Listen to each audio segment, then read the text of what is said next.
And for the weekly spreads, I just wrote the date at the top corner as well as underlining the month. There's also a bunch of free note pages at the back, which I'll have to find a use for. There is some grid ones as well as some blank ones. And then at the very end, there's a page for personal information. And then at the very front, there's a little introduction and you can label something here. And there's a spread for any notes about each month. So I think I'll continue writing songs I'm into for each month, just like how I did in my Maru diary. And at the top corner, you can label the year as well. But the overall diary will be used the same as my other ones, where I'll have the monthly calendars for my daily doodles, and the weekly spreads are for logging my daily events and activities. But that's everything for this diary. Pretty simple, which is how I prefer it to be, since I want it to be an easy diary that I try to do consistently compared to the other ones. And finally, the last journal I use is my deco journal. Rather than a journal, it's actually a deco binder with all of my deco spreads. As I mentioned before, I started my first journal with one of my future goals being that I would do deco spreads revolving around my journal entries. After starting my journal in 2023, I decided to do my first deco spread on my birthday in August of 2024, so celebrating my 1 year of journaling. And this became the third and last journal to join my little journaling ecosystem, even though I've been following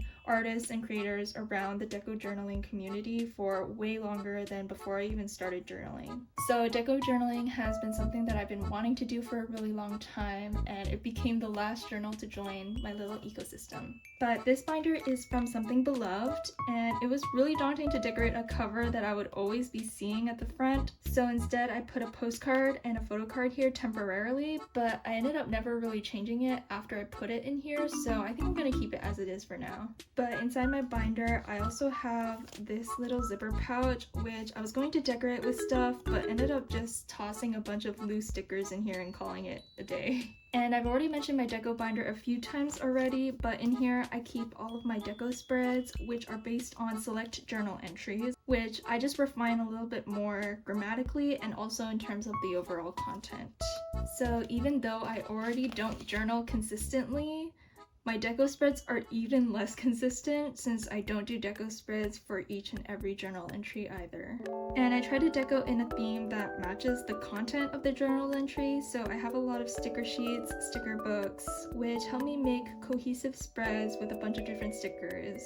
But typically all of my deco spreads always have some sort of large character sticker followed by a bunch of things around it that revolve around the theme.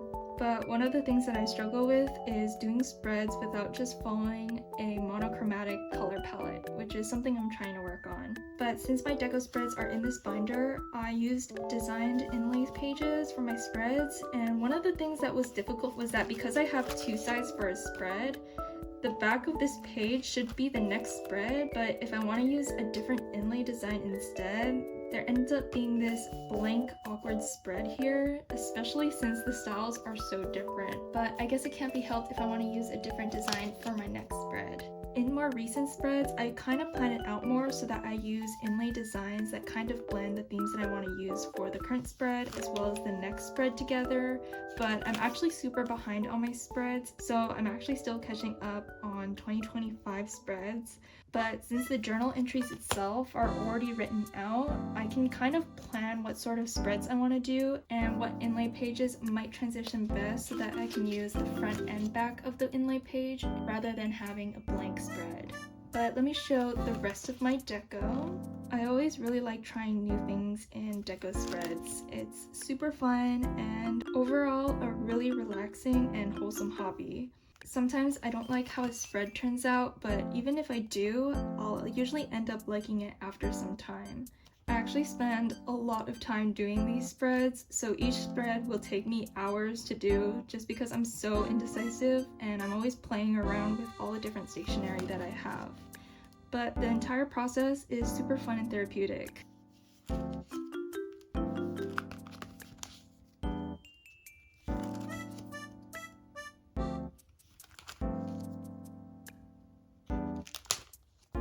Like I mentioned before, I'll sometimes use souvenirs like tickets or anything I've slipped into my journal entries, sort of like scrapbooking.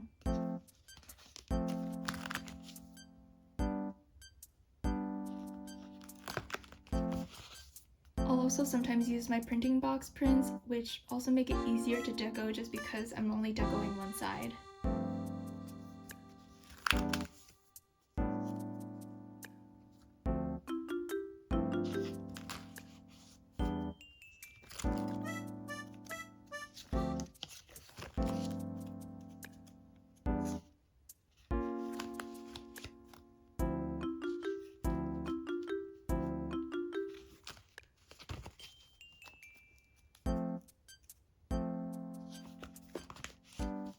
And as you can tell, I do rant a lot in my deco spreads, but my deco spreads usually only contain like a fraction of what I actually write in my journals, so I really do yap a lot. And another thing that I'm trying to improve on with my deco spreads is making them a little less messy or cluttered because of all of the ranting that I do. And I actually filmed the process of creating this play spread, so look forward to a deco with me future video.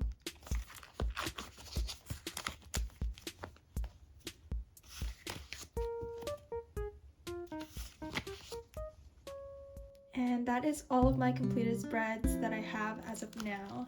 As I mentioned, I am behind on my 2025 spreads, but I don't mind being behind since I do want to take my time doing them. And it also helps that I can plan things like my inlay pages that I want to use, and if I'm waiting for any stationery to come into the mail or something. But the main reason being that I want to do them when I can, so that I'm taking my time and actually enjoying the activity of doing these spreads as much as I do love doing them. But since this binder still has some room to grow and I'm not even done with my 2025 spreads, I think I'll continue using this binder in 2026 while I'm still completing my 2025 spreads. Since I started it in August 2024 to celebrate my birthday and my 1-year anniversary of journaling, I think I might switch to a new one after I reach my birthday of 2025 and also my 2nd-year anniversary of journaling, just because I still haven't reached my 2025 August spreads and it is filling up quite quickly. So I'll be going by my birthday / journaling anniversary versus the calendar year for these journals, just like in my written journals. But that wraps up all of my journals as well as the end of this video.